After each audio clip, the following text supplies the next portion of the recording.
Payment अटक रहा है, सीबीएसई की साइट क्रैश हो जा रही है, फिर कॉपीज़ वो लोग दे रहे हैं स्कैन, तो वो भी ब्लर दे रहे हैं। तो आप हेलो एवरीवन, अभी हमारे साथ बहुत सारे जेन जीज नहीं जेन अल्फ़ा हैं और सबने 75 अबव मार्क्स हासिल किया है। इनसे जानते हैं कि बहुत सारे बच्चों ने भी ये क्वेश्चन रेज़ किया है कि उनके मार्क्स जो है इस बार 12th में और स्पेशली सीबीएसई बोर्ड में कम आए हैं, तो उस पर आप इस बार जो रिज़ल्ट निकला है वो हर बार से पासिंग परसेंटेज कम है। बच्चे स्कैन कॉपीज़ मंगा रहे हैं जो इवैल्यूएशन के बाद की, वो स्कैन कॉपीज़ ब्लर आ रही हैं। ना टीचर्स को जो इवैल्यूएटर्स थे उन्हें ट्रेनिंग दी गई प्रॉपर, कुछ भी नहीं। ऑल ऑफ सडन इन लोगों ने इम्प्लीमेंट कर दिया कि अब ओएसएम होगा और ओएसएम के थ्रू कॉपीज चेक होंगी। बच्चों ने सुसाइड कर लिया उसके चक्कर में। जेई में 98 पॉइंट समथिंग परसेंटाइल वाले बच्चे बोर्ड्स में फेल हो रहे हैं। और ये सारी चीज़ें बहुत ज़्यादा टेंशन वाली बात है, क्योंकि एजुकेशन अगर हिला तो कंट्री का बेस ख़त्म हो जाएगा। तो ये एक टॉपिक है जिस पर स्टेप लेना चाहिए। आप कुछ बता रही थी वो ब्लर कॉपी से रिलेटेड, उस पर अगर बताए तो। कॉपीज़ हमने, जैसे मेरा खुद का परसेंटेज कम आया काफ़ी, तो हम लोगों ने सोचा कि रिवैल्यूएशन के लिए हम कॉपीज़ पहले मंगा के देखेंगे कि क्या मिस्टेक हुई है, कॉपीज़ कैसे चेक हुई हैं, हमने क्या किया या उन्होंने। तो जितनी भी कॉपीज़ आ रही हैं वो ब्लर आ रही हैं। पेमेंट अटक रहा है, सीबीएसई की साइट क्रैश हो जा रही है, फिर कॉपीज़ वो लोग दे रहे हैं स्कैन, तो वो भी ब्लर दे रहे हैं। तो आप ये एक क्वेश्चन हुआ ना कि अगर कॉपीज़ ब्लर गई थी तो टीचर ने चेक कैसे किया, उस पर मार्क्स कैसे दे दिए उन लोगों ने। ये भी एक लापरवाही वाली चीज़ है, तो इस पर भी ध्यान देना चाहिए। तो जैसे आपने री एवेल्यूएशन बोला, मैंने आज ही उससे रिलेटेड एक न्यूज़ पढ़ा कि उसका कुछ डेट वगैरह कुछ एक्सटेंड किया गया है कि जो भी बच्चे चाहते हैं वो री एवेल्यूएशन के लिए अप्लाई कर सकते हैं। आपने जो भी 12th का पेपर दिया है, इसमें किसी भी तरह का कोई इशू आया हो या आपने चैलेंजेस फेस की हो, उससे रिलेटेड अगर कोई भी कुछ भी शेयर करना चाहते हो तो बता सकता है। मेरे साथ नहीं, ऑलमोस्ट सबके साथ। हमारी जो पॉलिटिकल साइंस है, हम क्लास 11 से 12 तक हम जितने भी लोग यहाँ पे बैठे हैं, हम लोग 100 आउट ऑफ 90 हम लोग 100 में से लाते थे। तो 90 प्लस ही रहते थे हम लोग कभी भी पॉलिटिकल साइंस में। लेकिन इस बार जो केस हो गया है, ये 100 में से हम लोग का मतलब अगर 80 में से देखा जाए तो 55 किसी ने क्रॉस ही नहीं किया है। इवन हमारे स्कूल का जो टॉपर है वो भी 69 पे आके रुक गया है। मतलब ये कॉपी चेक करने का। और अगर हम लोग देखें तो हम लोग ये मानते हैं कि चलो हमारी 5 MCQ गलत हो गए मुश्किल से, हमारे चलो 10 ही नंबर कट गए हैं क्वेश्चन आंसर में, 15 ही कट गए। लेकिन इतने ज़्यादा नंबर काटे, 20-30 नंबर बच्चों के कट गए पॉलिटिकल साइंस में। मतलब हमारे साथ ऐसा हुआ है। और ये जो कंप्यूटर पे कॉपी चेक हो रहा है, उससे मेरे हिसाब से तो पहले 1 साल टीचर को ट्रेनिंग देनी चाहिए। ये साल ट्रेनिंग के लिए छोड़ देने चाहिए। किसी भी क्लास का करा के आप ट्रेनिंग करिए कि कैसे करना है। हर टीचर थोड़ी कंप्यूटर पे चेक कर पाएगा। और वो प्लस पॉइंट है कि भाई अगर कॉपी चेक आप लोग करवा रहे हैं, कर रहे हैं, कॉपी ब्लर है तो आप नंबर कैसे दे रहे हैं? ब्लर कॉपी आप दिख ही नहीं रही है तो आप कैसे उस बच्चे को नंबर दे रहे हैं?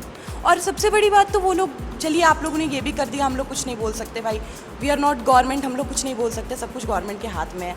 तो गवर्नमेंट, हम लोग दोषी तो इसको अपने कंट्री को, एजुकेशन मिनिस्टर या फिर सिस्टम को ही देंगे ना। हम लोग टीचर्स को या स्कूल को तो दे नहीं सकते हैं, जाहिर सी बात है। तो इस हिसाब से देखा जाए तो अगर आप लोग को कराना है तो आप लोग कराइए। वो लोग अभी बता रहे हैं कि वेरिफिकेशन करा लीजिए, रीचेक करवा लीजिए, हम लोग वो भी कराने के लिए रेडी हैं। तो साइट क्रैश हो जा रहा है, कुछ ना कुछ मतलब इश्यूज आ ही जा रहे हैं। मतलब मैंने एक लड़की का वीडियो देखा था यूट्यूब पे ही, उसने डाला था, वो मतलब यूट्यूबर नहीं है, मतलब न्यूली अभी वो वीडियो बना रही थी। उसके इस वीडियो पे ही सबसे ज़्यादा व्यूज़ गए थे। वो अपने बता रही थी कि वो सीबीएसई में फ़ेल हो गई है। और वो फ़ेल क्यों हो गई है, उसने ये बताया कि उसने जब रिज़ल्ट निकाला तो उसका एक बार रिज़ल्ट आया कि उसने 90 के आसपास नंबर लाया, फिर दोबारा वो क्रैश हो गए साइट। जब उसने फिर निकाला तो उसका फेल परसेंटेज निकला। ये चीज़, ये सब मतलब एजुकेशन सिस्टम को ही ख़राब बोला जाएगा एक साइड से। जब आप लोग पहले से कंफर्म नहीं है कि कंप्यूटर में क्या होने वाला है, कैसे ये लोग चेक करेंगे। हर टीचर को कंप्यूटर का इतना नॉलेज थोड़ी होता है, इवन हर बच्चों को नहीं होता है। जैसे हम ही CUT एग्ज़ाम हम लोग देने जा रहे हैं तो वहाँ पे हमें कंप्यूटर में देना है, तो हम लोग पहले सीख रहे हैं, मोबाइल में देख रहे हैं कि हमें सेव कैसे करना है, सेव एंड रिव्यू कैसे करना है। गलती से सबमिट हो गई तो हम दोबारा मतलब हम लोग तो देख के आ जाएंगे, सोचेंगे हो गया। पर जब यूनिवर्सिटी अपना पोर्टल ओपन करेगी तो हमारा कोई नाम नहीं, कोई जिक्र नहीं, कोई रिजल्ट नहीं। तो हम लोग जब सीख के जा रहे हैं तो जो लोग चेक कर रहे हैं टीचर्स, उनको भी तो सीख के ही प्रैक्टिस करके ही करना चाहिए ना। बस इतना ही कहना चाहेंगे। मतलब they should improve on our education system, that's it. उससे रिलेटेड ही पूछना चाहता हूँ, जैसे बहुत बड़ी आपने इशू बताया कि ब्लर कापियाँ हैं और उस पर दोबारा आप लोग जब रीचेक के लिए भी अप्लाई कर रहे हैं तो उसमें भी इशू आ रही है। तो मैं पर्सनल एक्सपीरियंस आपका जानना चाहूँगा कि किन किन सब्जेक्ट में आपको लग रहा है कि इश्यूज हुए हैं? मेरे हिसाब से तो मतलब मुझे अभी जितना याद है कि मेरा सबसे अच्छा फिज़िकल एजुकेशन का एग्ज़ाम गया था, लेकिन फिर भी बहुत कम आया, 87 आया फिज़िकल एजुकेशन में। और मेरा हिस्ट्री भी मैंने एक्सेप्ट किया था कि हाँ 90 प्लस तो चला ही जाएगा, 91 भी आ जाए, 90 भी आ सकता है, लेकिन वो 83 पे आके रुक गया। और सबसे ज़्यादा मेरी हिंदी थोड़ी सी वीक थी, तो मैं हिंदी को लेके थोड़ा था कि कहीं हिंदी में मतलब ये सुन के तो और लगा हिंदी में कहीं मुझे फेल ही ना कर दे। मेरे फ्रेंड्स लोग भी मुझे मतलब देख रहे थे कि कहीं ज़्यादा फेल ना हो जाए, टीचर्स भी टेंशन में थे क्योंकि मैं इससे पहले आसाम रहती थी, तो मेरी हिंदी थोड़ी वीक हो चुकी थी, जाहिर सी बात है। तो फिर और मेरे साथ मुझे सबसे ज़्यादा बुरा पॉलिटिकल साइंस और जियोग्राफी के लिए लगा। जियोग्राफी में मेरे बहुत नंबर कट गए हैं। मैंने जियोग्राफी में मतलब अगर आप मेरा मतलब मैं सीबीएसई को कहती हूँ कि मेरे सामने मेरी कॉपी खोलो और बताओ कि तुमने ये गलत लिखा है। मैंने एमसीक्यू गलत लिख दिया होगा, चलिए मैंने 5 एमसीक्यू गलत कर दिया, मैप में 4 गलत कर दिया, मैं खुद मान रही हूँ। मेरा आपने मतलब हर बच्चे का एकदम एक्यूरेट आंसर तो होता नहीं है। आपने मेरा क्वेश्चन आंसर में अगर आपने मेरा 5 नंबर भी काटा तब भी आप मुझे 80 प्लस ही दोगे, 80 से कम। मेरा 78 मुझे उन्होंने जियोग्राफी में दिया। और पॉलिटिकल साइंस में तो मतलब अनएक्सपेक्टेड चीज़ हो गया, सारे ह्यूमैनिटीज़ के जितने बच्चे हैं सबके साथ। ऐसा लग रहा है कि मतलब पॉलिटिकल साइंस मतलब हमने वो पेपर लिखा ही नहीं है। मतलब वो हम लोग को एवरेज वाली फीलिंग भी नहीं दे रहा है, फेलियर वाली फीलिंग दे रहा है वो। मतलब हम लोग को जब नंबर देख रहे हैं कि सब में 80 से ऊपर और इसमें 68, मतलब एकदम अजीब सा फील हो रहा है। वही बात। और डिजिटल चेकिंग के नाम पे बहुत सारी स्पेलिंग मिस्टेक्स के नाम पे बहुत नंबर काटा गया है।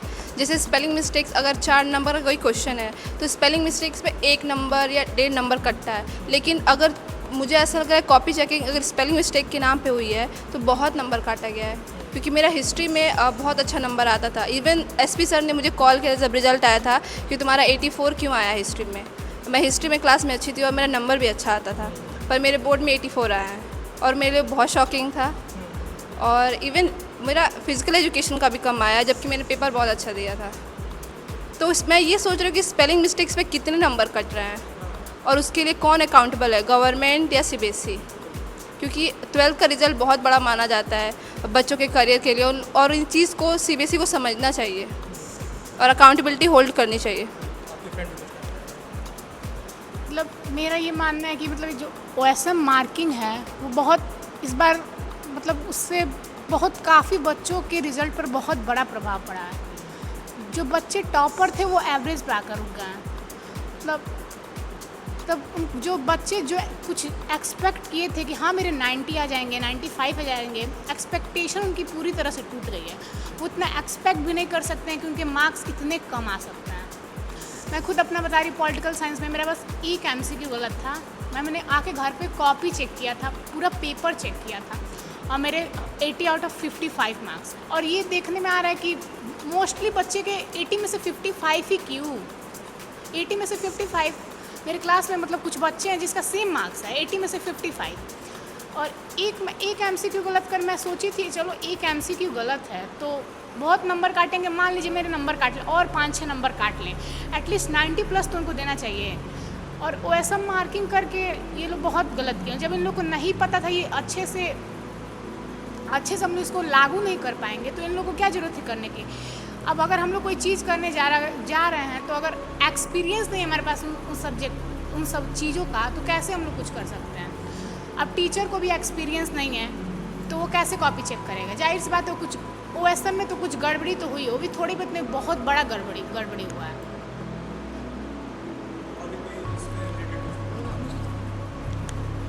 सबसे बड़ा इशू तो ये है ना कि मतलब जो कॉपी स्कैन हुआ है हम लोग को बताया जा रहा था कि इसका 2-3 फ़ायदा है। मतलब किसी भी चीज़ को करने से पहले उसका फ़ायदा बताया जाता है, नेगेटिविटी नहीं बताई जाती है, नहीं तो इंसान उस तरफ नहीं जाएगा।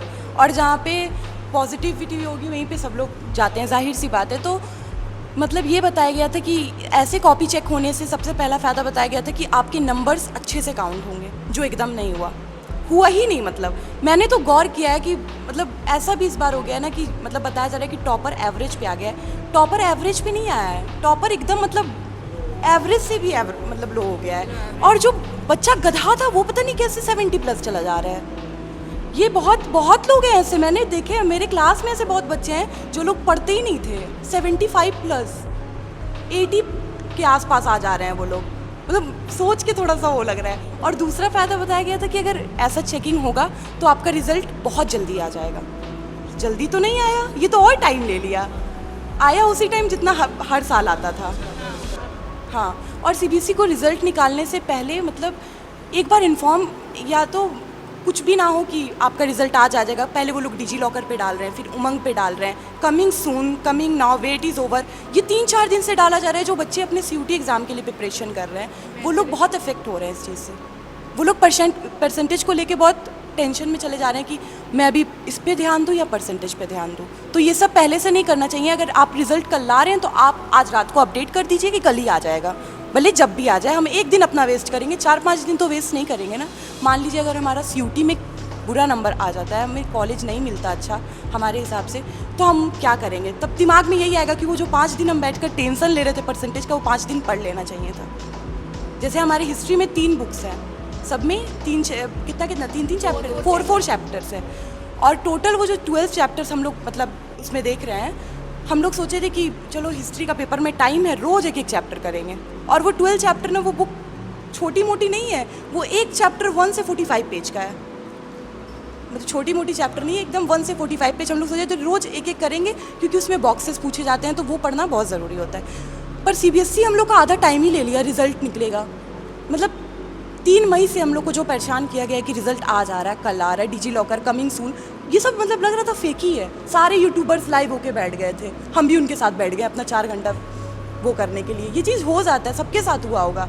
हम लोग को लगा था आज तो आ ही जाएगा, बार बार फैमिली में कह रहे हैं आज तो आ ही जाएगा। फैमिली भी पागल हो गई, कह रही छोड़ दो, मत है, ऐसे बोल सकते हैं। मतलब ये सब चीज़ ठीक नहीं है। अगर आप कर रहे हैं, अगर आप अपना एजुकेशन सिस्टम आपका अच्छा है, तो आपको थोड़ा उस चीज़ पे ना अच्छे से ध्यान देना चाहिए। आप कुछ भी बता रहे हैं कि ये पॉजिटिविटी है या फिर ये नेगेटिविटी है, आप नेगेटिविटी बताइए। इंसान पॉजिटिव बात ही जान के आगे नहीं बढ़ता है, नेगेटिविटी भी देखता है तो सोचता है चलो हम जाएंगे तो नेगेटिव होगा तो कोई बात नहीं, हम फिर सुधर जाएंगे। लेकिन सिर्फ पॉजिटिव बताया और सब गलत ही निकला जितना भी है। मतलब सीबीएसई का एक बड़ा जो मुद्दा है वो ये भी है कि वो रिज़ल्ट डिक्लेयर जल्दी नहीं करता है। मतलब सारे यूपी बोर्ड का है कि अगर रिजल्ट आने वाला है तो पहले से बता दिया जाता है कि कल 4 बजे आपका रिजल्ट आ जाएगा, तो बच्चे उसके लिए रेडी रहते हैं। सीबीएसई का ये कमिंग सून डाल देगा और बच्चा सोचते रहे कब आए, वेट करेगा, 3 बज गया, नहीं 3 बजे नहीं, क्या पता 4 बजे आए, 5 बजे आए, 6 बजे आए, वेट करते रह रहा है। मतलब सीबीएसई को इस पे काम करना चाहिए कि उसको रिजल्ट के बारे में एक दिन पहले बता देना चाहिए कि हाँ कल रिजल्ट आपका फाइनली डिक्लेयर हो जाएगा, टाइमिंग भी बता दे।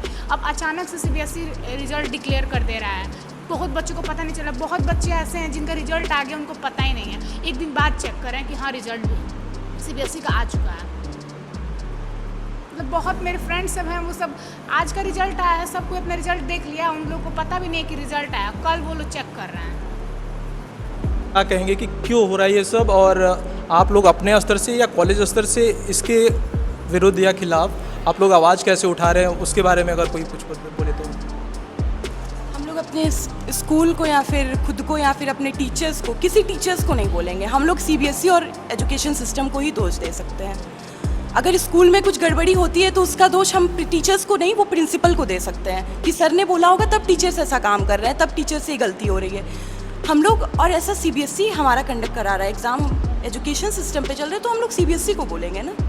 प्रिंसिपल कुछ भी स्कूल में बच्चों के साथ दिक्कत आती है तो प्रिंसिपल कहता है बेटा कोई दिक्कत हो तो मुझे कहना, टीचर से मत कहना, क्योंकि टीचर मालिक नहीं है स्कूल का, वो तुम्हारा प्रिंसिपल देखेगा कि तुम किस प्रॉब्लम को फेस कर रहे हो, वो डिसाइड करेगा कि क्या करना है क्या नहीं करना है। तो एजुकेशन सिस्टम और सीबीएसई बस इन्हीं लोग को दोष जाते हैं, स्कूल टीचर्स को तो कुछ नहीं। बस, थैंक यू। और सबसे बड़ा ब्लेम जाता है गवर्नमेंट को, क्योंकि ये सीबीएसई के अंडर है। सबसे बड़ा अभी नीट का पेपर लीक हुआ था, उसके लिए गवर्नमेंट ने क्या किया, कोई अकाउंटेबिलिटी होल्ड की कोई प्रूफ नहीं है। सीबीएसई ने क्या किया, उस पर किसी का ट्वीट नहीं है।